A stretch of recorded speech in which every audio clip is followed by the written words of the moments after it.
Le système que tu vas découvrir dans cette vidéo, c'est exactement le système qui m'a permis de dépasser les 60 000 € par mois avec seulement 5 000 abonnés sur Instagram. Si tu postes du contenu, que ton reach commence à décoller, mais que tu n'arrives toujours pas à convertir grâce à Instagram, cette vidéo, elle est faite pour toi. Ce que tu t'apprêtes à regarder là tout de suite, c'est une vidéo qui est 100% exclusive parce qu'en fait, c'est une masterclass que j'anime dans mon accompagnement. Normalement, c'est réservé uniquement à mes clients, mais aujourd'hui, j'ai décidé de te donner l'accès à tout ça. Donc du coup, dans cette vidéo, on va aller décortiquer pilier par pilier le système entier. 1. Comment faire pour attirer les bonnes personnes vers ton Instagram grâce à ton contenu. 2. Comment réussir à construire de la confiance avec ton audience pour que les personnes te choisissent toi plutôt que ton concurrent. Et 3. Comment convertir en obtenant des leads hyper qualifiés qui sont déjà prêts à payer avant même d'arriver en appel avec toi. Alors si tu es coach, formateur en ligne ou consultant, que tu as une activité qui est déjà lancée, mais tu as du mal à la faire exploser, reste bien jusqu'à la fin de cette vidéo parce qu'elle pourra bien changer le cours de ton activité.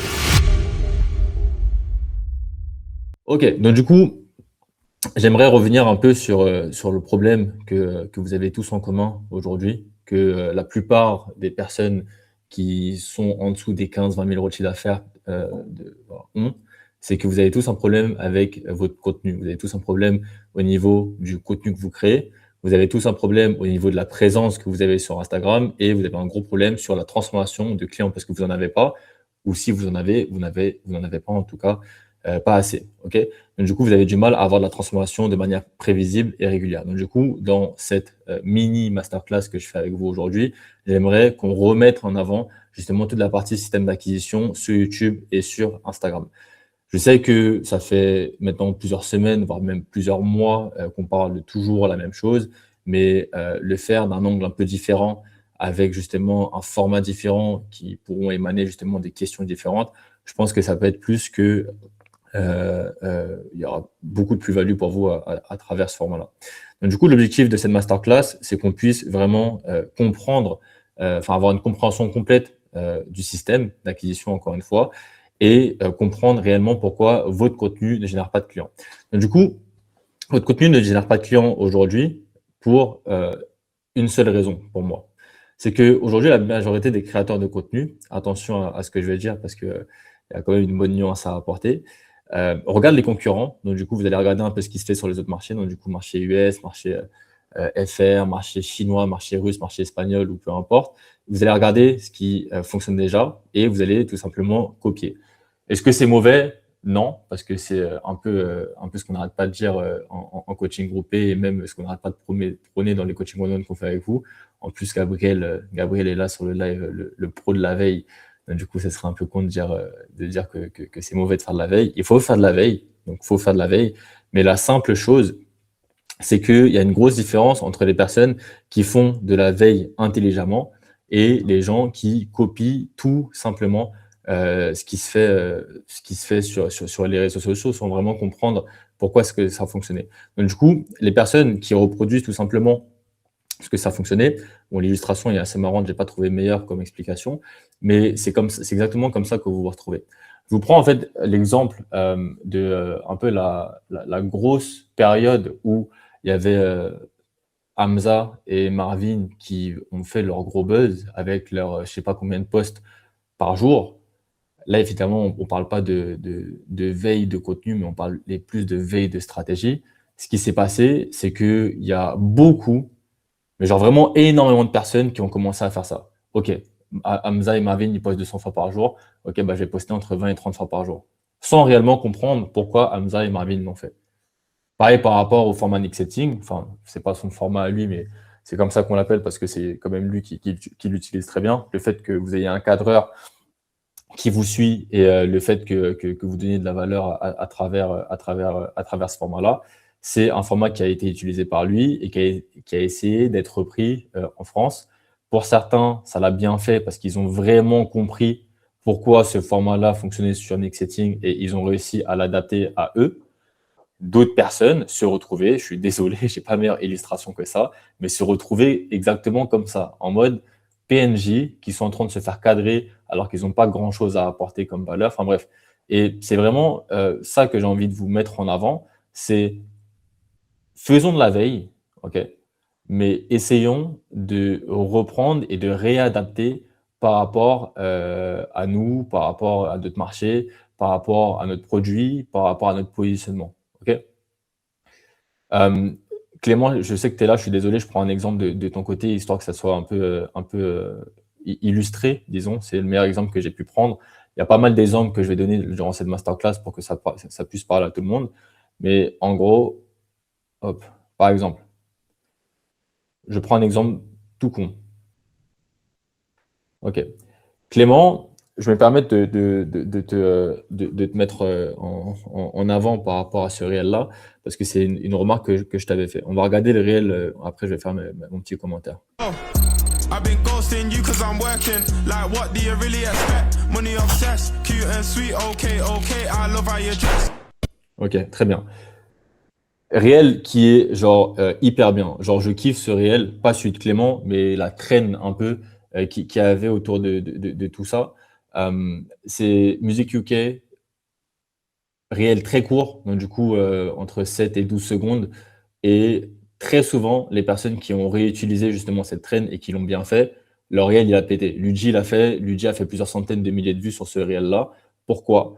Parce que il était adapté aux personnes qui avaient un beau lifestyle, il était adapté à des personnes qui voyageaient beaucoup, qui savaient bien se filmer, qui avaient justement comme grosse compétence le filmmaking, par exemple. Ok.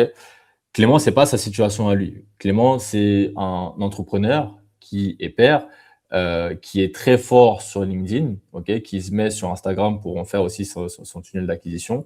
Est-ce que c'est ce réel-là qu'on aurait dû réutiliser pour lui, pour que ça fonctionne? Non, tu vois, ça fonctionne pas et on le voit bien par rapport au stade, ça fonctionne pas. Est-ce que aller faire un B-roll edit de la même durée, par exemple 7 secondes à 12 secondes, sur quelque chose qui lui parle beaucoup plus et qui rentre beaucoup plus dans son univers, ça aurait été pertinent? Je pense que oui. Ok. Est-ce que c'est clair par rapport à tout le monde, par rapport à la veille? Comment est-ce que on fait pour réadapter et pour avoir une bonne compréhension de ce qui fonctionne chez les autres et pour pouvoir justement le réadapter à nous?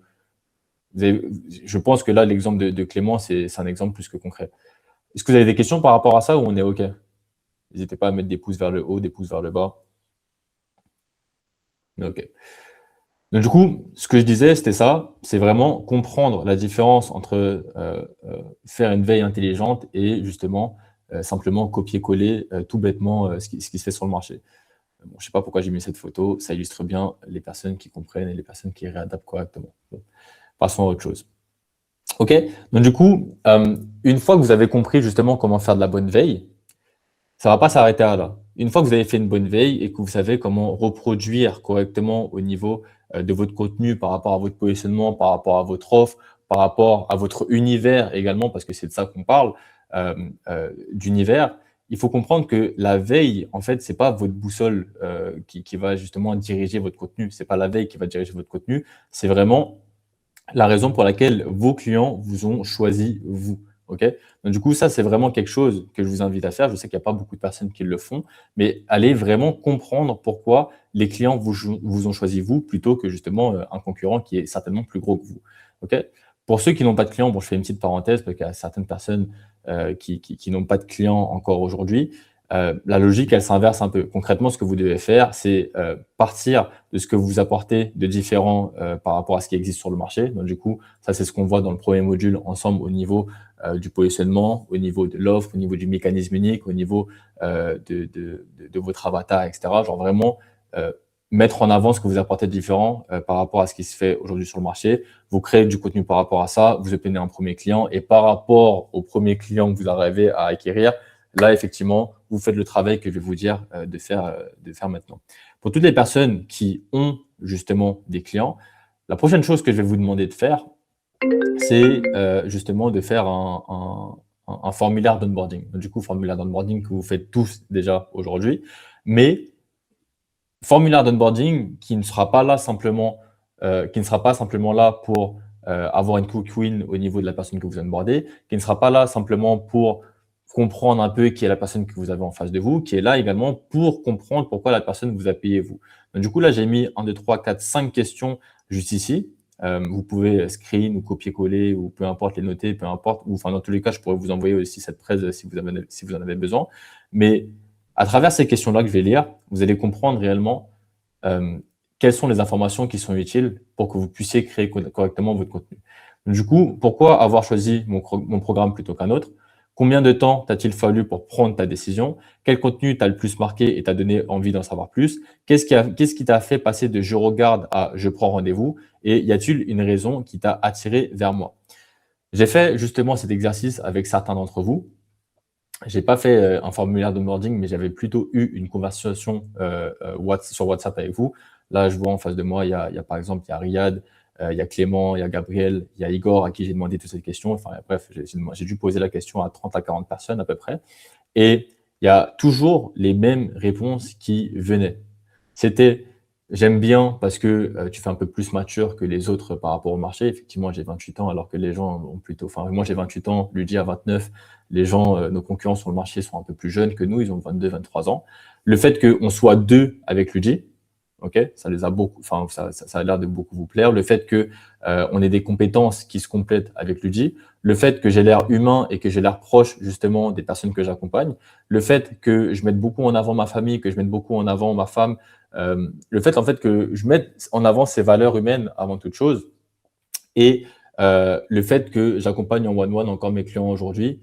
Il y a quoi d'autre? Il y a le fait que j'ai accompagné les plus gros du marché. Enfin bref, là, je peux vous donner beaucoup de data qui vient pas de moi, qui vient pas de je pense que les personnes me payent par rapport à ça, qui vient des personnes qui ont payé pour travailler avec moi. C'est la data justement que j'ai pu récupérer. Si vous regardez bien mon contenu aujourd'hui, qu'est-ce que je mets en avant? Je mets en avant que j'ai un associé. Je mets en avant mon pourquoi. Donc, du coup, pourquoi est-ce que je fais tout ça? Je mets en avant ma femme. J'arrête pas de la mettre en story. J'arrête pas de la mettre sur mes réseaux sociaux. Je mets en avant ma famille. J'arrête pas de les mettre en story. Je mets en avant toutes les personnes avec qui j'ai travaillé, peut-être pas explicitement à travers ce que je dis. Je ne vais pas dire dans tous mes contenus. J'ai travaillé comme ça, Luc Brochet, Jonathan Ecom, etc. Mais en tout cas, je le montre bien correctement sur mon compte et je le montre bien sur mes contenus à travers des b-rolls, par exemple, où je serre la main à Hamza, etc. Je fais en sorte, justement, de mettre en avant tout ce que vous m'avez répondu par rapport à ma question. Pourquoi est-ce que vous m'avez payé? Pourquoi est-ce que vous travaillez avec moi plutôt qu'un autre? Sachant qu'à côté de moi, il y a quand même des gros concurrents qui sont quand même très, très, très, très, très, très gros. Et pourtant, vous êtes venu aujourd'hui chez moi. Est-ce que c'est clair par rapport à ça? Est-ce que vous avez des questions? J'en attends quelques-unes de votre côté. Là, ça fait à peu près 10 minutes que je parle. Peut-être qu'il y en a certaines. N'hésitez pas à lever la main si besoin. En fait, c'est très intéressant. Et là, je suis en train de comprendre que tu poses autant des questions avant de commencer à travailler pour savoir d'où est-ce que la personne elle vient et pourquoi en fait elle est là. Et en fait, on pose encore des questions à la fin du travail pour savoir si le résultat correspond aux besoins. Enfin, comme tu le sais, hein, moi je suis en train d'arriver, j'en suis pas du tout à ce que vous êtes là. J'ai pas encore de tunnel d'acquisition, mais je me rends compte en fait la force, enfin pas de tunnel d'onboarding. Je suis en train de me rendre compte de la force que c'est. Maintenant, la question c'est pour en arriver là. Il faut effectivement que ton client arrive d'une manière ou d'une autre. Actuellement, je ne suis pas encore sur les réseaux, en tout cas pas énormément. Moi, les gens, ils viennent de bouche à oreille. Donc, est-ce que ça vaut déjà la peine de commencer à mettre ce type de formulaire en place? Bah, ils viennent de bouche à oreille. Ok, c'est une chose. Mais avant de venir, enfin, ils viennent de bouche à oreille, mais avant de payer, avant de signer, il y a quand même un échange au préalable avec toi. Bien sûr. Mais du coup, tu vois, il y a pas autant de data que là, je viens de te donner par rapport à moi, mais il y en a quand même un minimum. Et oui, on peut se baser un minimum, tu vois, sur ce que les personnes pourraient te répondre par rapport à ça. Parce que, ok, mise en relation de la personne vers toi, très bien, mais avant de te payer, il y a quand même un premier échange avec toi. Si ça ne fit pas, elle ne va pas te payer bouche à oreille, pas bouche à oreille. Tu vois, elle ne va pas te payer si ça ne fit pas. Si ça fit, ok, elle va payer. Pourquoi est-ce que ça fitait? Pourquoi est-ce que, ok, genre bouche à oreille, ok, mais pourquoi est-ce que finalement j'ai quand même dit, ok, let's go, j'y vais, tu vois. À part le fait qu'elle a été recommandée, il y a forcément d'autres raisons, tu vois. Ok, donc ça vaut la peine effectivement de mettre. Oui, ça vaut la peine, ça vaut la peine, ça vaut la peine. Ça vaut évidemment la peine, mais mieux vaut aller créer sa personal brand rapidement pour avoir encore plus de data.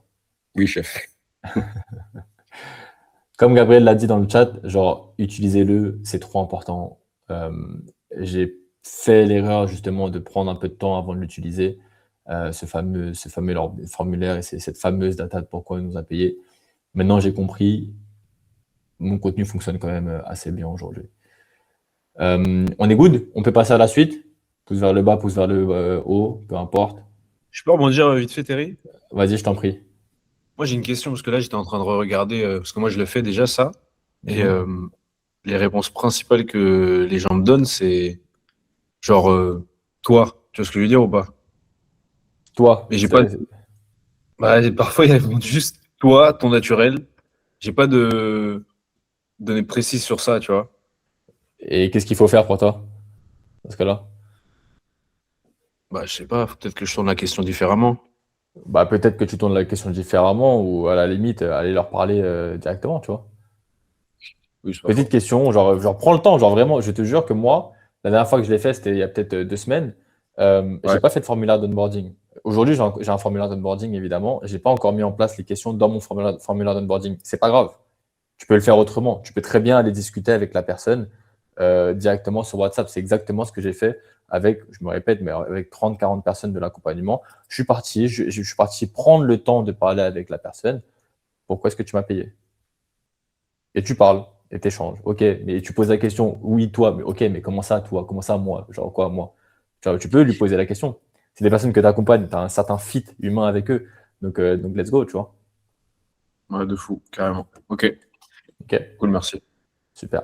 Donc, du coup, je poursuis. Petite pause pour vous dire que ce que vous êtes en train de regarder, c'est un vrai coaching qu'il y a dans mon accompagnement. Et des masterclass comme celle-ci, on en anime 4 par semaine. Évidemment, avec des thématiques différentes. On prend les problématiques actuelles de nos clients et on fait en sorte de personnaliser les masterclass par rapport à ses besoins actuels. Alors, si ça t'intéresse d'en découvrir davantage sur ce qu'on fait, sur comment est-ce qu'on pourrait t'aider, en ce moment, j'offre des sessions consulting 100% gratuites. Et j'insiste, ce n'est pas un appel de vente. Je ne sais même pas si je pourrais te vendre quoi que ce soit parce que je ne sais pas si je peux t'aider encore. Justement, l'idée de cet appel, c'est qu'on puisse creuser sur toi, sur qui tu es, sur ce que tu fais, sur là où est-ce que tu en es dans ton activité. Et si je me rends compte effectivement que je peux t'aider, là, effectivement, je te présenterai ce que je fais. Et dans le meilleur des cas, on commence à bosser ensemble. Ou dans le pire des cas, tu repars avec un plan d'action 100% gratuit. Dans tous les cas, tu es gagnant. Alors si ça t'intéresse d'en discuter, clique sur le premier lien dans la bio, ça sera un appel avec moi, pas avec un closer ou autre, avec moi directement. Et on se revoit de l'autre côté. Là, on a vu un peu toute la partie formulaire d'onboarding, pourquoi est-ce que vous devez créer du contenu, sur quelle base il faut créer du contenu surtout,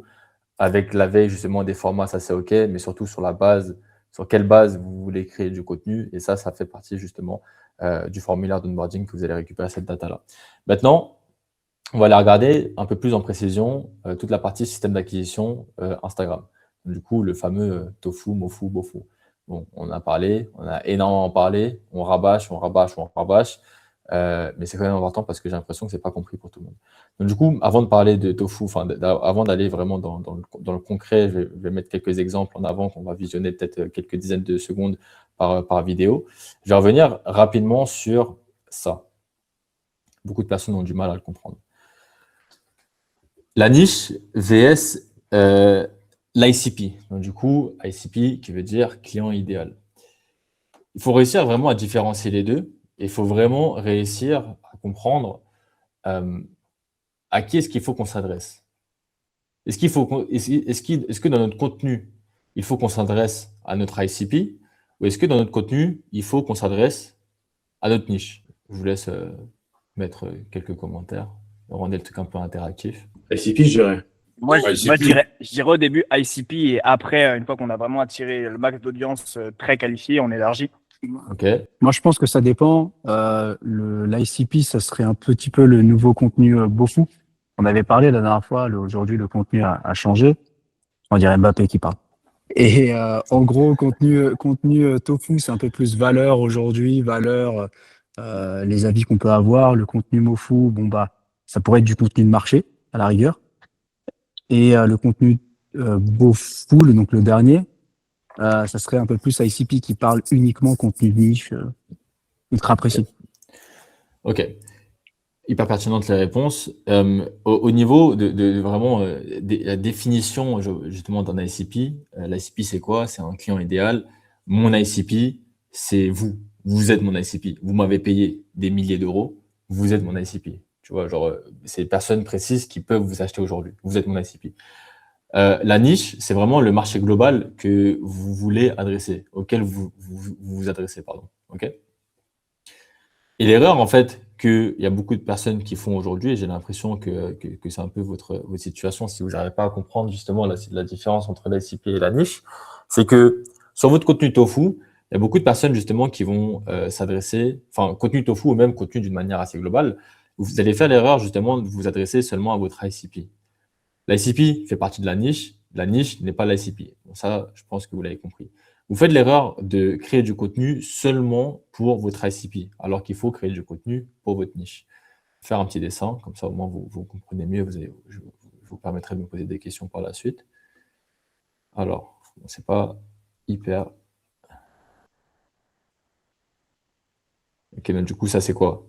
C'est la niche. Ok? Et ça, c'est votre ICP. Les personnes, justement, qui peuvent vous payer, enfin vos clients, c'est vous. Par rapport à moi, par exemple, vous, c'est ça. Sauf que si vous parlez justement à votre ICP seulement, qu'est-ce qui va se passer? Eh ben, votre contenu, il va pas être projeté. Pourquoi? Parce qu'en fait, l'ICP, ça correspond à peu près 5% justement de votre marché adressable, donc du coup de votre niche. Si vous vous adressez seulement à ces 5%-là, eh ben, le contenu que vous allez faire, il va être perçu comme mauvais parce qu'il ne sera pas projeté, parce que justement, il n'y aura pas assez de personnes qui vont le regarder.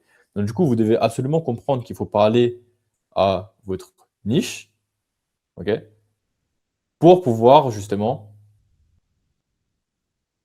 toucher votre ICP d'une manière optimale. Désolé, les dessins sont dégueulasses. Je me répète, mais c'est vraiment ça que vous devez comprendre, c'est que, genre sur du tofu, plus spécifiquement, bon, je peux parler du contenu d'une manière assez globale, mais surtout par rapport au tofu, vous devez absolument parler à l'ensemble de votre niche avec un angle, je dirais, vraiment suffisamment orienté pour que votre ICP, en fait, il puisse se reconnaître dedans tout de même. Okay, parce que si, en fait, vous parlez, je me répète, hein, mais si vous parlez directement d'une manière explicite à votre ICP, et ben justement, tout le marché ne se sentira pas concerné et forcément, votre contenu ne sera pas projeté par la suite. Okay. Maintenant que ça c'est compris, je vais revenir un peu sur le contenu tofu, mofu, bofu, que j'ai un peu changé de mon côté aujourd'hui, mais que vous devez absolument comprendre. Okay, donc, du coup, le tofu, mofu, bofu, bon, du coup, top of funnel, mid of funnel et bottom of funnel respectent ici à 100% ce que j'arrête pas de vous dire depuis maintenant plusieurs semaines, plusieurs mois, toute la psychologie par laquelle, ce fameux biais psychologique de par quoi est-ce que doit passer votre viewer avant de vous acheter. Donc, ça, on en a parlé plein de fois. Par rapport à la partie... Attendez, excusez-moi. OK. C'est vraiment par ça que votre audience, que les viewers doivent passer. C'est vraiment par ça que les gens doivent passer.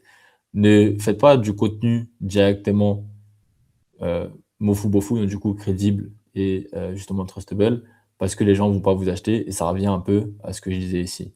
Si vous faites du contenu seulement qui respecte ces deux biais psychologiques-là, et bah, c'est comme si vous vous adressiez directement à votre ICP, et ça va pas fonctionner. Ça va clairement pas fonctionner. Gardez genre vraiment ça en tête. Genre, si vous devez justement le noter pour le garder sous les yeux à chaque fois que vous créez du contenu, faites-le. Genre, c'est vraiment important de comprendre, pour votre personal brand en tout cas, tout ça là. La personne, avant d'acheter chez vous, elle doit ressentir de l'admiration envers vous. Et ça, on va le voir à travers tout mon contenu ici. Il faut qu'elle vous trouve sympathique, gentil, qu'elle ressente justement quelque chose de positif pour vous, disons. Okay, faut qu'elle vous trouve évidemment crédible par rapport à la valeur que vous êtes capable de donner sur votre marché. Et il faut que derrière, elle vous trust pour pouvoir buy chez vous, pour pouvoir acheter chez vous derrière. Et en fait, ça respecte réellement justement ce tunnel tofu, mofu, bofu, où effectivement, justement, c'est le tunnel justement que j'utilise aujourd'hui. Par rapport au tofu, de quoi est-ce qu'on va parler dans le tofu? Je vous laisse ouvrir votre micro, parler dans le chat. Par rapport à votre niche à vous, vous pouvez le dire. Vous pourrez répondre en mode ma niche c'est ça. Dans mon tofu, je dois parler de ça. je vous laisse prendre parole. Moi, j'ai une problématique un peu sur ce tofu-là, parce que je me dis que quand même un closer, supposons avec un lifestyle entre 10 et 20 k par mois, Lambeau, Dubaï, Villa, etc., ça fait quand même pas très aligné, dans le sens où tu peux pas assumer un lifestyle aussi gros avec 10 et 20 k par mois, tu vois, c'est pas forcément possible. En tout cas, c'est mon avis personnel. Du coup, moi, j'ai peur, en fait, de par déjà ma jeunesse, que en plus, tu sais, forcément, aujourd'hui, le marché est de plus en plus éduqué, beaucoup plus de friction qu'auparavant. En plus de ça, en fait, qu'on me voit que Bing a encore des lambeaux. Et en fait, j'ai pas envie de m'associer à ce genre de choses. Donc, qu'est-ce que toi, pour mon profil, toi qui me connais un peu plus, tu me recommanderais sur cette thématique-là du tofu? Bah, moi, je te connais, je connais ton histoire et je te l'ai toujours dit, tu as une histoire quand même assez atypique, tu vois, tu as une histoire assez atypique. Tu as quel âge déjà? 20 ans? 21 ans? J'ai 21. Tu as 21 ans, tu es très jeune, tu as une histoire quand même assez atypique, tu as gagné quand même beaucoup d'argent très rapidement. Et je l'ai jamais vu, tu vois, genre, j'ai jamais vu, j'ai jamais entendu, je connais pas, enfin, je vais sur ton Instagram, je connais pas ton histoire, tu vois, pourtant, on s'était parlé un peu en off et ton histoire est quand même assez dingue, tu vois, donc au niveau du tofu, genre déjà, j'aurais fait de ouf du storytelling, motivation, Ok. comme quoi les choses sont possibles, tu vois, c'est ce que j'aurais fait. Ok. Donc, vraiment pas axer tout ça sur le lifestyle. Tu peux en rajouter si tu le veux, si c'est ta brand, mais t'es pas obligé. Mais tu peux en rajouter si c'est ta brand. Moi, j'aime bien, par exemple, moi, j'aime bien les belles voitures, j'aime bien les belles choses, j'aime bien la belle sap. Je le mets en avant dans mon content. Est-ce que ça me ramène des personnes en mode ouais, Lambo, etc. Pas du tout. Tu vois, parce que j'arrive à le montrer correctement, tu vois. Mm. Genre, j'ai déjà mis une Lambo sur mon Instagram, mon story, sur mes vidéos YouTube, etc. Ça m'attire pas de mauvaises personnes parce que je le fais bien. Tu vois, Faut pas faire l'énorme kéké Lambeau, quoi. ouais, faut pas faire les normes kéké Lambo. Non, effectivement, faut pas faire les normes kéké Lambo, non. Non, faut pas. Mais moi à ta place, au niveau du content, sur tout l'aspect tofu, ouais, j'aurais envoyé de ouf sur storytelling, euh, motivation, mindset, cassure des croyances limitantes, tout ce que tu avais besoin d'entendre au moment où tu t'es lancé, tu vois, avant de te lancer. Et dans la niche closing, le truc qui est un peu cheaté, c'est que vous pouvez faire du contenu MoFu qui fonctionne très facilement. Genre les RP, les calls de closing sur lesquels vous closez des gens, c'est un contenu, un format qui fonctionne de malade. Genre ça fonctionne de ouf. Genre même moi qui ne suis pas closer, à chaque fois que je poste un appel de closing, le truc qui performe, il n'y a pas une fois où le truc qui performe pas, il performe toujours. Genre vraiment, c'est vraiment un truc qui performe toujours. Donc c'est cheaté, il faut en jouer, il faut jouer dessus. Je t'écoute pas assez, hein. Non, tu m'écoutes pas assez. C'est des choses que je t'ai déjà dit la semaine dernière, des choses que je t'ai déjà dit la semaine d'avant encore. Ouais. Je sais que tu m'écoutes pas assez. C'est bon. Je fais des efforts, hein. Mais vas-y. Ça va finir par rentrer. Par rapport à moi, au niveau des tofu, ouais, je pense que vous suivez mon contenu. Je parle souvent des mêmes choses, sujet entrepreneurial, mindset, productivité, lifestyle, évidemment, vision, storytelling. En fait, ici, on va chercher vraiment du reach qualifié, c'est ce que je te disais, Clément. On ne cherche pas de la viralité pure pour faire de la viralité, seulement de la viralité. On vient chercher justement du reach, mais qualifié. Du reach qualifié, c'est pas forcément du reach qui est capable de vous acheter à l'instant T, hein. Du reach qualifié, c'est des personnes qui viennent vous suivre suite à ce tofu par rapport à qui vous êtes, par rapport à ce que vous faites, par rapport aux valeurs que vous véhiculez, etc. Ça, c'est du reach qualifié. Par rapport à Momofu, c'est là où effectivement on va traiter nos sujets d'expertise. C'est là effectivement on va mettre en avant de la valeur concrète et actionnable. Okay, ça, normalement, tout le monde s'en sort plutôt bien. Ici, on va chercher vraiment de la confiance et on va filtrer naturellement en fait ce qu'on a fait juste avant au niveau du tofu. Okay, c'est-à-dire qu'on attire de la masse. Encore une fois, c'est un entonnoir, c'est un tunnel tout simplement. Derrière, on filtre. Donc, du coup, l'objectif, c'est de perdre des abonnés sur le contenu qu'on fait pour justement perdre les mauvais abonnés et justement gagner de la confiance. Au niveau du bofu, c'est là où effectivement on va mettre en avant des extraits de coaching. Par exemple, là, le call que je suis en train de faire avec vous, je pourrais très bien en faire des clips pour pouvoir le mettre en avant sur mon Instagram et mettre en avant beaucoup d'autorité. Et là, l'idée, c'est vraiment d'aller faire prendre une décision à la personne qui regarde notre contenu. Okay. Au niveau du contenu, c'est assez simple. je vais vous illustrer en fait tout simplement ce que je vous disais depuis le début de cette mini masterclass pour que vous puissiez comprendre réellement comment mon contenu n'est pas fait au hasard et le contenu est travaillé intelligemment. Du coup, là, on parle du tofu, hein, évidemment. Les personnes qui hésitent à quitter leur taf pour pouvoir entreprendre, est-ce que en réalité, c'est si risqué que ça? Parce que moi, il y a 2 ans et demi, quand j'ai quitté mon taf, quitté mon CDI justement pour pouvoir entreprendre avec mon ami d'enfance, et ben, je me suis posé la même question. Putain, je suis en train de prendre le plus gros risque de ma vie, je quitte mon CDI, très bon CDI d'ailleurs. Ok. Premier contenu où on parle de quoi? On parle d'entrepreneuriat, on parle de motivation, on cherche évidemment que les personnes me trouvent, on va dire, entre guillemets, admirative parce que j'ai quitté mon CDI, parce que machin chouette, etc., etc. Ok? Ça colle justement à tout ce que je vous ai dit juste avant par rapport à moi, pourquoi les personnes m'ont payé, pourquoi les personnes m'ont choisi, quel est mon storytelling et justement quel type de contenu je dois faire dans mon tofu. Deuxième contenu. C'est ça paradoxal, mais le plus dur dans l'entrepreneuriat, c'est pas les semaines à 80 heures, le 7 jours sur 7, le stress intense. Le plus dur vraiment, c'est d'arriver à lever le pied. Là, ok, pareil, on parle d'entrepreneuriat, on parle de motivation, on parle de savoir lever le pied, on parle de quand, en gros, ce que je dis, c'est que quand tu entreprends, le plus dur, c'est justement de ne pas travailler, justement, tellement tu es motivé par tes objectifs, etc. Pareil, ça reprend exactement ce que je disais tout à l'heure par rapport à la niche et par rapport à l'ICP. On est bien d'accord que là, je ne m'adresse pas simplement à vous qui êtes mon ICP, je m'adresse vraiment à tout mon marché, on va dire, entre guillemets, adressable. Et c'est ça, en fait, la compréhension qu'il faut que vous ayez au niveau de votre contenu. Par rapport, là, c'est du storytelling, il me semble que j'ai mis comme exemple ici. Pareil, autre tofu, qui respecte justement ma stratégie, c'est que je vais beaucoup parler de mon parcours en finance, je vais beaucoup parler de mon parcours de salariat avant de commencer l'entrepreneuriat. J'ai réussi, c'est que je suis passé par cette case-là. Et ça forge de ouf, les Ça gens. forge trop, ça forge de ouf. C'est la meilleure école, genre vraiment, c'est vrai, la meilleure école. C'est Pareil, storytelling à fond la caisse. Tout le monde sait aujourd'hui sur le marché, sur le marché, parmi les personnes qui me suivent, parmi vous qui avez acheté chez nous, tout le monde sait que j'étais en école de commerce, tout le monde sait que je viens du monde de la finance, tout le monde sait que j'ai tout quitté pour lancer ma boîte avec Luigi, mon ami d'enfance. Tout le monde le sait parce que j'arrête pas de le répéter. Et c'est ça en fait qu'il faut que vous arriviez à garder en tête, c'est avoir ce storytelling qui vous appartient. Ça fait partie de votre tofu. Ok. Derrière, au niveau du mofu, je fais une pause. Est-ce que c'est OK? Est-ce que c'est clair par rapport à ça? Là, on vient juste illustrer ce qu'on s'est dit sur les 30 premières minutes. Hein. Igor? Donc, en gros, on répète le storytelling. Tout le temps. Ouais. Genre trop important. Genre toi, Igor, genre on devrait voir sur tous tes contenus. Je viens des favelas. J'ai fait mes premiers 10 000 euros à l'âge de je sais pas quel âge. Aujourd'hui, j'ai 21 ans, je suis libre, etc. Nanana. Tu vois, genre, j'ai quitté les favelas pour me lancer dans l'entrepreneuriat et j'ai réussi. Je devrais l'entendre dans tous tes contenus.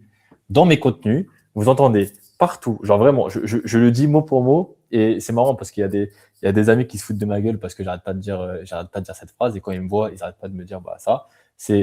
J'avais tout pour réussir. J'avais une école de commerce, je gagnais 3-4 000 balles par mois en finance. J'ai décidé de tout quitter pour monter ma boîte avec mon ami d'enfance. C'est mon storytelling que je dis partout. Et je répète toujours la même chose. J'avais le parcours parfait. Exactement. Je te jure, c'est vraiment ça ma phrase. OK, par rapport à ça, du coup, sujet entrepreneurial, mindset, productivité, lifestyle, vision, storytelling, genre ça, c'est ce qu'on va rechercher justement. OK. Derrière, sur le contenu mofu. Sur notre boîte, comme si on faisait déjà 200 000 euros par mois. Et le résultat, c'est qu'on a fait plus de 50% de croissance sur le mois dernier. Pour raconter l'histoire, j'ai mangé avec un ami entrepreneur qui fait plusieurs centaines de milliers d'euros. Valeur. On cherche de la crédibilité. C'est exactement ça. Au niveau de mon mofu, genre, on va chercher justement de la crédibilité ici. Terry est crédible pourquoi? Terry est crédible parce que justement, il sait donner de la valeur brute. Terry est crédible parce que ce qu'il dit, ça coule de sens et le mec, ça se voit que, ok, genre le mec est en place, le mec fait de l'argent, le mec sait ce qu'il raconte, ok? Pareil. Réel, là, j'ai fait 1 million de vues dessus. Pourtant, ça m'a ramené 0 vente directe. Et celui-ci, j'ai fait 3000 vues. Je sais que ça m'a rapporté à peu près 50 leads. Je sais que j'ai fait 5 appels à travers ce réel-là. Bref, vous avez compris. Je vais pas tous les regarder. Là, l'idée, c'est vraiment autorité, confiance, que à travers mon contenu court, vous voyez justement que j'ai une méthode et que, tout simplement, je suis crédible par rapport à ce que je vends. Ensuite, le contenu beaufou, c'est là où effectivement il y a beaucoup de personnes qui ont du mal à savoir quoi faire comme contenu beaufou. Moi, en réalité, je me foule pas trop en réalité par rapport au beaufou. Je vais faire témoignage en direct, boum, je l'envoie en réel. Ceux qui me connaissent pas, je m'appelle Yanis Bekli, voilà, e-commerçant depuis 2020. Ok, donc du coup, social proof au niveau du beaufou. Là, en exemple, je crois que j'ai mis que de la social proof. Social Chiffre proof. d'affaires collecté. Donc on est à 7000 euros. Mais... Ok, social proof. Mais il n'y a pas que ça, hein, je vais vous expliquer ce qu'il y a d'autre après. La clause 3K, 3K encore. C'était Igor en plus. Bravo Igor. Social proof à fond la caisse et je l'envoie en réel en mode bas les couilles. Autre chose que vous pouvez faire et que vous devez faire en beaufou, c'est du contenu qui montre comment ça se passe dans votre accompagnement, qui montre c'est quoi le produit que vous vendez, qui montre très clairement, genre, si on achète chez vous, qu'est-ce qui se passe? Et ça, vous pouvez tout simplement le montrer à travers des coachings, des coachings groupés, par exemple. Il y a Jonathan actuellement qui le fait très bien. Je vais le montrer au niveau de ce contenu parce que j'ai fait la remarque tout à l'heure. On avait fait un petit audit de son content. Il le fait hyper bien, son contenu beaufou actuellement. Je vous montre. Gros, j'ai envie de te montrer ça. Il est 19h08, moi c'est la fin de travail pour moi, j'ai terminé ma belle petite journée. Par contre, c'est pas le cas pour mes clients. Je vais te montrer. En gros, mes clients, faut savoir que quand ils rentrent chez moi, ils doivent travailler tous les jours et sans aucune exception. Donc on va rentrer sur le Google Meet. Là normalement, je crois qu'ils ont un roleplay entre eux. On va voir concrètement leur réaction. On va couper la caméra et on va juste les regarder. Tu fais du facing, de la mise en rayon, enfin c'est moyen, tu vois. Ok, t'avais l'air quand même de bien apprécier ton passage à l'armée. Qu'est-ce qui a fait que t'as arrêté finalement? Et il faut savoir, ils ont pas le choix de travailler. C'est-à-dire que moi... Très bien, genre très très bien. On voit directement comment ça se passe dans son accompagnement. Contenu beaufou, très qualitatif, très très très qualitatif. Donc, est-ce que c'est clair par rapport au contenu beaufou où effectivement, ici, ce qu'on vient chercher, c'est de la trust, on vient chercher de la confiance chez vous pour justement dire à la personne, ok, c'est chez Terry qu'on veut acheter. Ok, c'est chez Igor, c'est chez Raïm, c'est chez Clément, c'est chez Mayuli qu'on veut acheter. Ah oui, il y a quelque chose d'autre que je voulais mettre en avant. Bon, ça me semble plutôt logique. Mais dans votre contenu, c'est important aussi de le mettre en avant et c'est là où vous allez réussir à faire un peu la différence. Comme vous le voyez sur les contenus beaufous que j'ai pu faire, j'ai pas dit telle personne a fait tel résultat. La personne l'a dit d'elle-même, genre montrer plutôt que dire. Ça, c'est genre la base du marketing, show no bullshit, c'est montrer plutôt que dire. Donc, si à la place de dire que vous avez fait X euros, machin chouette, ou que votre client a fait X, nanana, ou que telle personne a fait ci, a fait ça, a fait ci, si vous pouvez le montrer à la place, ça serait encore mieux. Et c'est exactement justement ce qu'on a fait, ce qu'on fait nous dans notre contenu beaufou. Jonathan, par exemple, je prends l'exemple parce que c'est l'exemple qu'on vient juste de voir. Il dit pas que à 19h, les gens ils sont en roleplay. Non, il va le montrer directement. Ça, c'est une règle marketing qui est hyper intéressante, ok, et hyper importante qu'il faut que vous arriviez à mettre en place pour pouvoir faire la différence par rapport à votre marché. Ok, donc du coup, on poursuit. La to follow, je vais pas m'attarder dessus en réalité. Certains l'utilisent comme amplificateur. Moi, je ne l'utilise pas aujourd'hui. Certaines personnes de l'accompagnement le font et je vous encourage à le faire si effectivement ça fonctionne pour vous. C'est assez simple. La to follow, c'est simplement un outil, un véhicule qui va vous permettre d'amplifier ce que vous faites en organique. Donc, du coup, par contre, l'erreur qu'il ne faut pas faire, absolument pas faire, poster des réels et aller booster tout ce qui bouge. Aller mettre du budget sur tous ces réels pour pouvoir justement amplifier tous ces réels. Alors que non, l'idée de l'amplification, c'est de pouvoir amplifier quelque chose qui a déjà fait ses preuves en organique, quelque chose qui a déjà fonctionné. Donc du coup, est-ce que si vous ne performez pas en organique, est-ce qu'il faut lancer de la publicité? Honnêtement, je pense pas. Ok.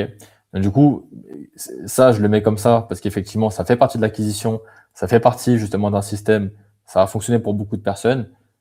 Je mets une grosse nuance parce que ça peut ne pas fonctionner pour d'autres et ça peut balancer du budget un peu dans le vent. Ok. Donc, du coup, maintenant que on a vu très clairement toute la partie fondation, onboarding, qu'on a vu la façon en fait que vous devez utiliser pour amener le maximum de personnes vers votre profil à vous, vers votre Instagram, c'est hyper important de comprendre à quoi doit ressembler votre Instagram. Tout à l'heure, j'ai fait l'exercice un peu. Je suis passé sur les comptes des personnes de l'incubateur pour regarder à quoi ressemblait la façade de leur Instagram, pour savoir effectivement si la façade était bonne. Pour optimiser un profil Instagram, je ne l'ai pas mis, mais évidemment, il y a la bio. Ça, c'est classique. Tout le monde a quasiment une bio optimisée. Mais il y a d'autres choses. Okay, sur un Instagram, il y a une bio, il y a un lien en bio, il y a des stories à la une, il y a des posts épinglés sur la partie feed, et il y a des posts épinglés sur la partie Reels Tab. Okay. Comment est-ce qu'on fait pour optimiser au max? Je vous le dis honnêtement, il n'y a pas de magie, il n'y a pas de recette magique. Okay, c'est vous qui le faites un peu comme vous voulez. L'idée, c'est que quand on arrive sur votre profil, on sache exactement qui vous êtes, on sait exactement ce que vous faites, on sait que vous avez de la social proof et on connaisse, on va dire, entre guillemets, votre mécanisme et votre histoire. Okay, vous pouvez utiliser tous, justement, les éléments que je vous ai donnés juste ici. Okay, donc, du coup, story à la une, post épinglé, etc. Mais il faut bien le faire. Donc, du coup, moi, ce que je recommande, c'est d'avoir déjà des posts épinglés avec, 1, votre histoire, 2, votre méthode / mécanisme unique, okay, de pourquoi est-ce qu'on devrait travailler avec vous plutôt qu'avec quelqu'un d'autre, okay, et post 3, preuve externe. Okay. Votre preuve externe, moi, par exemple, il est déjà dans mon post 2 où je présente ma méthode et mon mécanisme unique. Du coup, en post 3, j'ai juste mis un truc lifestyle. Je pourrais même l'enlever. Il n'y aurait pas un gros impact en réalité. Okay. Par exemple, moi, de mon côté, voici à quoi ressemble mon compte. On arrive sur mon compte. D'ailleurs, j'ai fait ce post hier pour pouvoir l'optimiser encore. On arrive sur mon compte. On sait exactement ce que je fais. On sait exactement que genre, je suis pas un mytho.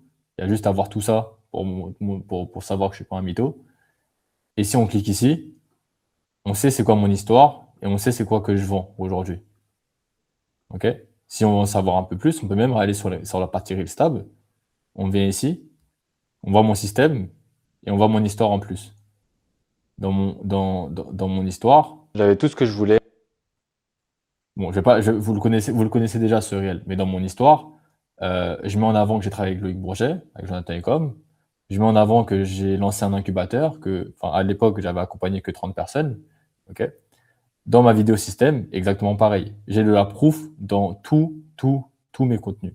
Et ça, c'est hyper important c'est hyper important que vous le compreniez. C'est que vous avez beau faire tout le travail du monde correct, etc., pour créer du bon contenu, etc. Si vous n'arrivez pas à soigner votre façade, disons, ça va être compliqué pour vous de convertir quoi que ce soit. Parce qu'encore une fois, vous faites partie de millions de créateurs de contenu sur votre marché. Si on arrive et qu'on ne comprend pas, eh ben on se casse. Très, très simplement. Okay. Donc, du coup, soigner votre façade, c'est hyper important. Et encore une fois, je me répète, il n'y a pas de recette magique. Il y a des personnes qui font des très belles stories à la une. Je peux prendre l'exemple de Mika qui est chez nous. Il a un très très beau profil qui est très bien optimisé. Pourtant, ça n'a rien à voir avec le mien. Tu vois. Il a une bulle commence ici où il met de la social proof, il met justement son business en avant. Okay. Derrière, il a élève numéro 1, élève numéro 2, enfin bref, il a grave de la social proof. Ici, dans son Reels Tab, dans son feed, il a son histoire ici en carrousel. Preuve externe. preuve interne. Okay, donc, du coup, preuve que son truc, il fonctionne pour lui, preuve interne, preuve externe, mon histoire. Tu vas sur son Real Stab, pareil. Preuve interne, ok. Donc, du coup, lui, en gros, c'est une agence IA, ils vendent l'IA à des entreprises. Preuve interne qui prouve que son système fonctionne. Preuve externe. Preuve interne encore, ok. Mais du coup, son profil est hyper bien optimisé, Amika. Mais genre vraiment bien optimisé. Pourtant, il n'a rien à voir avec le mien. Tu vois, moi, j'ai juste ça. Dans mes stories, j'ai que de la social proof, mais parce que ça suffit. Ok. Donc, il n'y a pas de recette magique, encore une fois, je me répète. Il faut juste que toutes les informations que je viens de vous citer puissent apparaître sur votre profil. Est-ce que c'est clair par rapport à ça? Et est-ce que vous allez le faire, surtout? Parce que c'est trop sous-coté et si vous le faites pas, c'est que vous travaillez dans le vent. Tu vois, c'est comme si vous créez du contenu sans faire du setting. Si vous créez du contenu, ok, vous attirez des personnes vers votre profil. Si vous faites pas de setting, et ben les personnes ne vont pas venir vers vous. Donc, du coup, vous créez du contenu dans le vent. Riyad? Yes, les stories à la une, là, sont pas mal, celles-là. Là. Full social proof. Tu conseilles de le faire de cette manière-là? Bah avec Luigi, on le fait de cette manière-là. Pourquoi? Parce que, frère, c'est notre gros point fort. Tu vois, c'est ce pourquoi on achète chez nous. On a abusé du truc. Enfin, tu as bien capté qu'on a fait exprès d'abuser du truc et on le met en avant chez nous parce que c'est l'un de nos gros éléments différenciants. Parce que j'ai pas mal de témoignages, mais je trouvais que c'était toujours mal mis en avant, tu vois. Coaching, tout regroupé dans une bulle coaching ou témoignage. Je trouvais que c'était pas esthétique. Faut faire un truc consommable, un truc que les gens ont envie de regarder, un truc qui donne envie d'être regardé un minimum, tu vois. Après, je te dis honnêtement, mes témoignages, ils sont pas faits pour être regardés. Genre, il y a personne qui regarde tous les témoignages. Genre, on s'en fout des témoignages. Moi, je l'ai mis comme ça, juste pour qu'on voit toutes les personnes avec qui j'ai travaillé. En l'occurrence, les personnes avec qui j'ai travaillé sont des gros du marché. Donc, j'avais envie justement qu'ils soient bien visibles sur mon profil. Et c'est pour ça que je l'ai fait comme ça. Tu vois, tu peux très bien, sinon, faire une story commence ici, client, qui suis-je, ou tu vois ce que je veux dire? Tu n'es pas obligé de le faire comme je le fais. Encore une fois, je me répète, et je sais que je vais à l'encontre du marché en disant ça, il n'y a pas de recette magique. Il y a mes concurrents, mes gros concurrents qui vont dire il faut que tu fasses ça, ça. Hyper, je dirais, rigide. Okay, alors que pour moi, genre, tu regardes un peu c'est quoi tes forces, tu regardes c'est quoi tes faiblesses, et tu fais en fonction. Moi, ma grosse force, c'était ma preuve sociale. Ok, bah, j'ai abusé sur le bail. Tu vois. Tu vas sur le compte Communify, c'est exactement la même chose. On a abusé sur le truc. T'as capté? Ok. Est-ce que c'est clair par rapport à ça? Oui, c'est ok. Pareil par rapport au compte secondaire, j'en ai parlé juste avant. Genre, si vous n'en avez pas un, évidemment, si vous avez quelques clients et de la preuve sociale, ne créez pas un truc pour créer un truc. Créez un compte secondaire, créez un compte pro, un compte professionnel, du nom de votre programme, du nom de votre boîte. Je crois que je l'ai écrit ici. Voilà, un compte au nom de votre programme, uniquement dédié aux témoignages et aux résultats clients. Dommage que Enzo n'est pas sur ce live. Enzo m'avait écrit un message. Enzo, justement, qui est dans la niche des relations. Il n'avait pas de compte pro. Il m'a dit, j'ai mis un compte pro en une semaine, genre, mon taux de closing a explosé. Parce qu'il avait énormément de social proof. Et les personnes, quand elles prennent un call avec vous, si vous lui dites bien d'aller justement sur votre compte pro, elle va aller sur votre compte pro, elle va voir votre compte pro, ça fait toute la différence. Okay, donc du coup, si vous n'en avez pas un et que vous avez de la social proof, que vous avez des personnes que vous avez accompagnées, que vous avez des choses à mettre sur ce compte, faites-le. Si évidemment vous n'en avez pas et que vous n'avez pas de social proof, que vous n'avez rien encore, honnêtement, ça ne sert à rien de le mettre parce que ça peut être contre-productif pour vous. Ok? Est-ce que c'est OK pour vous, tout ça? Oui? Super. Dernière chose, au niveau de la conversion, parce que là, vous avez bien compris que juste avant, on a géré toute la partie trafic, donc du coup, comment avoir du trafic sur son compte. Là, on est en train de gérer toute la partie conversion. Je ne dis pas forcément conversion vers l'achat, mais conversion en abonnés, conversion en confiance, disons. Ok. Les stories, c'est hyper important aujourd'hui, plus que jamais, de faire des stories. Ok. Je vous suis pour la plupart, donc du coup, je regarde ce que vous faites pour la plupart. Vous n'êtes pas assez présent en story. C'est une folie, vous n'êtes pas assez présent en story alors qu'il faut absolument l'être. Ça va augmenter votre reach en story, donc du coup, quand vous voulez mettre quelque chose en avant, ce sera beaucoup plus simple. 2, le fait qu'on vous voit quotidiennement en story, ça vous rapproche indirectement de votre viewer, de votre audience, de votre prospect, en fait. Quand vous envoyez un DM à quelqu'un qui ne vous répond pas, il va voir votre story 1 fois, 2 fois, 3 fois, vous le relancez, la personne va vous répondre au bout d'un moment. Quand vous avez un R1 avec un client, que la personne, elle va dire « je vais réfléchir ». Ok, très bien, bon, vous êtes nul en closing, mais ok. Imaginons que le R2 est dans 3-4 jours, elle va voir vos stories, elle va voir des résultats clients, elle va voir votre vie, elle va voir votre accompagnement, elle va voir justement que vous êtes quelqu'un de confiance et ça va potentiellement l'orienter vers une réponse positive. Il faut absolument que vous fassiez des stories. Je vais vous poser la question par la suite de est-ce que vous savez quoi mettre en story? Vous me direz vous préparez vos questions. Mais en story, moi, ce que je mets vraiment en avant, c'est de la valeur par rapport à ce que j'arrive à observer sur le marché. C'est des résultats clients, j'en mets énormément, et des trucs personnels, disons. Okay, donc, du coup, valeur personnelle et résultats clients. Si vous créez du contenu sur Instagram et que vous ne faites pas de story, c'est pareil. Vous créez du contenu, on va dire, entre guillemets, dans le vide. Okay, du coup, je vais faire un petit tour justement sur mes stories à moi pour que vous compreniez à quel point je suis omniprésent en story. Je pourrais encore mieux faire. Hein. Je pourrais être encore plus présent. Mais toutes les stories que je fais, genre, j'essaye au maximum de créer du lien, de créer de la confiance, de faire en sorte que les personnes sentent une certaine cohérence entre les réels qu'ils voient, la raison pour laquelle ils se sont abonnés à moi et les stories que je fais. Et ça fonctionne. Je ne sais pas combien je fais en stats. Je pense que je stats pas mal. Ok, compte touché 770, vues 1130. Je fais quand même pas mal de vues par rapport au peu, entre guillemets, d'abonnés que j'ai. C'est bien parce que je suis omniprésent en story. Et encore une fois, je montre tout. Là, je mets de la valeur. Ok.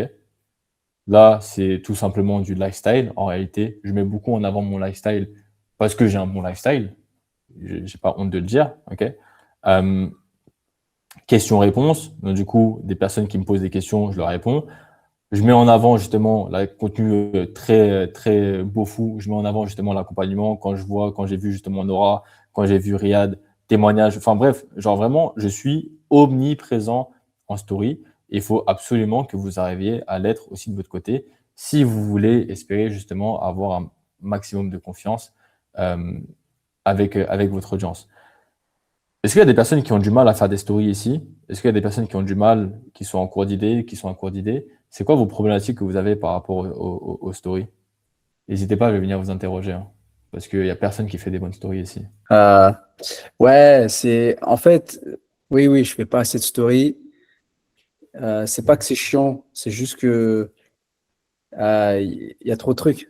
Mais dans le bon sens du terme, il faut être actif, en story, mais c'est juste que entre la création de contenu, entre la delivery, entre ça, travailler les stories avec la même rigueur que le contenu, entre guillemets, ça demande du temps et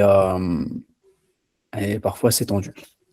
Parfois c'est tendu de pouvoir trouver le temps et donc du coup aussi pas l'idéation, mais de pouvoir mettre aussi en forme comme il faut, tu vois. C'est pas que ça soit dégueulasse, quoi. Honnêtement, quand tu regardes mes stories, il n'y a rien de fou. Hein, non, ça va, c'est photos, du texte, ça va. C'est juste que j'avoue que j'ai des belles photos. C'est juste que j'ai des belles photos, mais à chaque fois, je prends juste une photo et je fous le texte là où il y a un espace vide. Le texte, ouais. Le texte en mode IA ou non? Tu fais le texte, tu le rédiges, IA, mais après je repasse dessus. En fait, moi, ce que je fais, pour vous donner mon process de production, disons, c'est que des idées, j'en ai plein. Et encore une fois, une idée de story, enfin, une idée de réel, c'est une idée de On va en story. avoir plein. Ouais. Une idée de réel, c'est une idée de story. Par rapport à mon process de production, en réalité, il est assez simple. Pour cette story-là, ce week-end, j'ai pas ouvert l'ordinateur une fois. J'ai profité de ma famille et de mes proches. Attends, on va faire comme ça va être mieux. Ma famille et mes proches. Au final, c'est pour ça qu'on entreprend, pour pouvoir profiter des siens quand on veut. Très bien. Du coup, évidemment que c'est pour ça que la story, elle a bien staté, Riyad, hein. C'est ce que je te disais tout à l'heure. J'ai mis en avant ma famille, j'ai mis en avant un truc qui n'était pas du tout business. Forcément, ça a staté et forcément sur les autres également. Pourtant, mon business a continué à tourner, contenu prêt, les calls continuent à tomber, les ventes pareil, aucun client laissait sans réponse, j'étais nulle part et tout tournait. Ce n'est pas de la magie, c'est un système bien en place, une structure qui bosse avec nous et qui est capable de supporter notre absence opérationnelle. De 0 à 20 de chiffre d'affaires, c'est ton impulsion qui fait la différence. Au-delà, ton focus doit changer. Production, produit, équipe, système, process, c'est l'infrastructure que tu construis qui détermine jusqu'où tu vas. Car seul, tu ne pourras pas aller bien loin. La réalité, c'est que j'ai pris Claude, j'ai fait un audio, je lui ai raconté justement ce que je viens de dire ici, je lui ai dit structure-moi ça en 4 stories, et il m'a sorti le truc, et j'ai juste copié-collé en évidemment changeant quelques mots qui n'étaient pas corrects. Mais mon process de production est quand même très très court. Il faut juste trouver le sujet. La complication, c'est de trouver le sujet. Mais je me répète, mais si tu as des idées de réel, tu peux tout simplement prendre un réel et justement en faire une story. C'est simple, genre je te jure que c'est simple, il faut juste prendre le temps de le faire. Moi, une story, je pense que ça me prend, et je pense que je pourrais être plus rapide, je pense que ça me prend un quart d'heure à faire, je pense. 10 à 15 minutes à faire. Ouais, c'est quoi? C'est l'editing. Enfin, c'est le fait de le mettre en forme, Canva, vite fait, et hop, tu me balances. Et encore, là, c'est même pas, même pas Canva. Instagram. Oui. Instagram direct, c'est même pas Canva. Instagram direct. Ok. Juste avoir ton idée, ok, tel jour, par exemple, on est mardi, dis-toi, ok, mercredi, jeudi, vendredi, je vais parler de ci, ça, je vais parler de ci, ça. Ok? Par exemple, moi, au niveau de mon calendrier, je m'éparpille un peu, mais c'est pas grave, au moins il y a de la value. Au niveau de mon calendrier, c'était dimanche, je me suis fait un mini calendrier de story. Lundi, structuration. Donc, du coup, c'est exactement ce que j'ai fait là. Ce que je viens de vous montrer. C'est une story que j'ai postée hier. Mardi, résultat plus call to action direct. Donc, du coup, c'est aujourd'hui, je suis censé faire ça. Faire une story de résultat avec call to action. Mercredi, vidéo YouTube qui sort avec toi, Riyad. Donc, du coup, séquence story par rapport à ça. Jeudi, lifestyle. Vendredi, masterclass. Cette masterclass que je suis en train de faire avec vous, je comptais en faire justement un lead magnet en non répertorié pour l'envoyer à ceux qui veulent. Donc, du coup, faire une séquence story par rapport à ça. Samedi, question-réponse. Et dimanche, lifestyle. Tu vois? Genre, je sais déjà toutes les stories que je vais faire dans la semaine. Et au niveau de la production, ça va me prendre 10 minutes pour chaque, tu vois.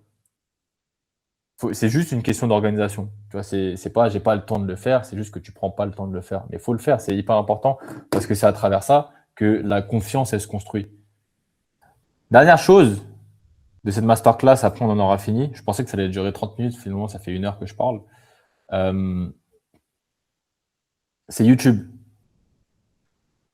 C'est-à-dire qu'on parlait justement de bio, lien en bio, etc. Aujourd'hui, YouTube, c'est un levier que beaucoup de personnes négligent. Je m'inclus dedans. Je devrais être beaucoup plus présent, mais c'est à venir, pardon.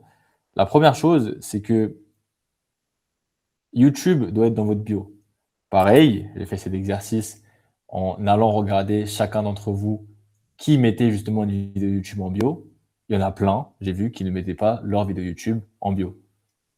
Soit ils mettaient un lien Calendly, soit ils mettaient un Linktree, soit il n'y avait rien du tout, soit ils mettaient de la merde quoi, en réalité. Donc, faites en sorte d'avoir une vidéo YouTube, faites en sorte d'avoir une vidéo système, et par pitié, foutez-la en bio. Genre vraiment, c'est trop important. Parce que c'est ce que j'ai écrit ici. Instagram, ça va aider à attirer les personnes que vous visez, mais c'est YouTube vraiment qui va convaincre. YouTube, c'est ce qui transforme un follower franc en prospect chaud. C'est exactement ce que je vous disais lors du dernier live.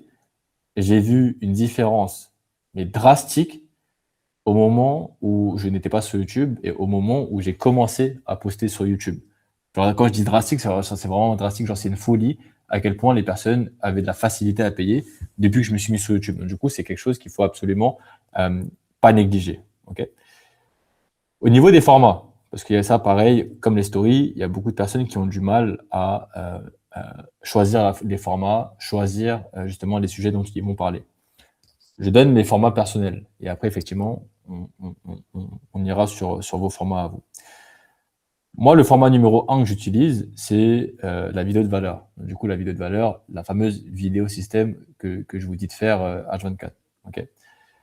Format interview élève, cas client. Vidéo vision. Okay, donc du coup, ça, c'est ce que j'avais fait par rapport à l'infoprenariat, ma vision sur l'infoprenariat. Et des vlogs.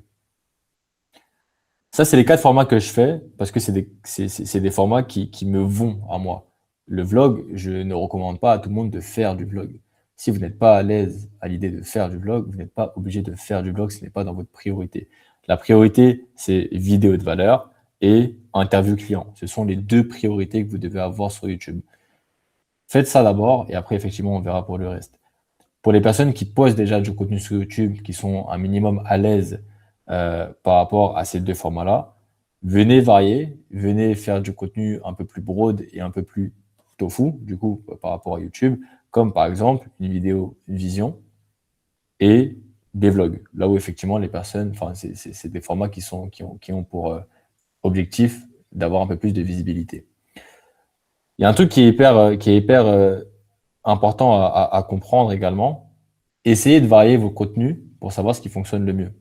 Par exemple, la masterclass que je suis en train de faire avec vous actuellement, c'est clairement une masterclass qu'on va poster sur YouTube. Okay. Je le fais sous ce format-là pour voir effectivement comment est-ce que ça va réagir et comment est-ce que ça va fonctionner, disons. Pourtant, c'est une vidéo de valeur, c'est une vidéo système là, que je viens de vous faire là, en live. On est bien d'accord. La vidéo justement que j'ai sortie avec Jonathan, pareil, ça aurait pu être fait sous un format valeur / système. Pourtant, je l'ai fait en live avec Jonathan la dernière fois, quand je parlais de personal brand, etc. C'est quelque chose qu'il faut que vous arriviez aussi à faire de votre côté, varier les formats pour savoir quel format fonctionne le mieux et quel format vous va le mieux par rapport avec comme indicateur justement la rétention de votre vidéo. Par exemple, moi, ce qui arrive sur ma chaîne à moi, j'ai mis Communify et Messeteri, c'est la masterclass que je suis en train de faire actuellement. Okay, donc du coup, c'est une vidéo système que je fais sous format masterclass en live avec vous. Il y a le one-to-one que j'ai fait avec Riyad, sur toute la partie structuration d'entreprise, délégation, recrutement, etc. Tout ce qu'on a vu ensemble, Riyad. La semaine prochaine, je vois Clément pour parler de vente, du coup purement de closing. Ça va faire office de vidéo de valeur également. Une vidéo sur mon histoire, donc du coup là, ça sera une vidéo beaucoup plus tofu, disons, et un vlog également. Ça, c'est les contenus qui arrivent justement sur ma chaîne dans les prochains jours / prochaines semaines. Donc, c'est ça qu'il faut réussir à comprendre au niveau de YouTube, c'est savoir varier les formats, être présent sur YouTube, dans une optique justement de convaincre et de convertir les personnes qui viennent vous suivre. Par rapport à YouTube, et ça sera la dernière chose qu'on verra aujourd'hui, n'hésitez pas à faire des playlists. Si évidemment vous avez plusieurs vidéos, si vous n'avez que 2 vidéos, ça sert à rien de faire des playlists. Si vous avez plusieurs vidéos, faites des playlists de sorte à ce que quand on arrive sur votre YouTube, ce soit clean. On ait envie, c'est exactement la même chose qu'Instagram, avoir une belle vitrine et avoir envie justement de venir regarder. C'est clean. On arrive sur mon YouTube, on a envie de regarder. Tu as des vidéos de valeur, commence ici. Tu as des témoignages clients. Le mec a des beaux témoignages clients. Évidemment, j'ai mis Hamza Yacoubi en tout premier pour qu'il soit visible. Et j'ai ici un peu de ma vie, donc du coup, des vlogs. Les choses sont clean. Toutes les personnes qui sont sur YouTube, à part, encore une fois, je me répète, si vous avez 2 vidéos, faites des playlists, histoire que votre façade donne envie d'être regardée, disons. Que là, effectivement, vous ayez de la social proof ici. Ça, pareil, genre hyper important que vous le compreniez. La social proof doit être vraiment mise en avant partout. Genre, on regarde mon profil à moi, j'ai de la social proof ici, j'ai de la social proof dans mes posts épinglés, tu cliques ici, j'ai encore de la social proof, tu vas sur mon YouTube, tu cliques sur mon lien en bio, tu viens ici, j'ai de la social proof. Il y a de la social proof genre partout. Et ça, c'est hyper important de le prendre en compte. faites en sorte justement que les personnes voient vos social proof à fond la caisse. OK? Pour finir, en fait, c'est comme ça que je vais conclure cette mini masterclass. Finalement, c'était hyper long, mais c'est OK. Les 3 étapes, justement, que vous devez réussir à garder en tête, et encore une fois, genre, si vous voulez le foutre sur votre mur, l'écrire sur un mur pour le comprendre, faites-le. Il faut que vous arriviez à avoir de la visibilité. Ça, c'est la première chose et l'une des choses les plus compliquées que vous n'arrivez pas à avoir pour l'instant. Une fois que vous avez de la visibilité, il faut que vous arriviez à construire de la confiance pour, par la suite, pouvoir convertir. Okay? C'est 3 piliers qui fonctionnent ensemble et non pas séparément. On cherche de la visibilité, on cherche de la confiance et on cherche de la conversion. OK? Est-ce que c'est clair? Ouais, je vais envoyer la présentation Mayoli sans aucun problème. C'était beaucoup plus long que prévu, mais c'est OK. Si vous n'avez pas de questions, on va se laisser sur ça. Si vous en avez, c'est maintenant ou jamais. Merci pour l'intention. J'envoie la presse dans le Slack. J'envoie la rediff également. Et écoutez, on se dit à très vite. Je vais venir dans les canaux, dans chacun de vos canaux pour avoir un petit retour sur les formats de live qu'on essaie d'améliorer. On est good? Yes. Ça roule. Faut savoir. À plus les gars. Ciao, ciao.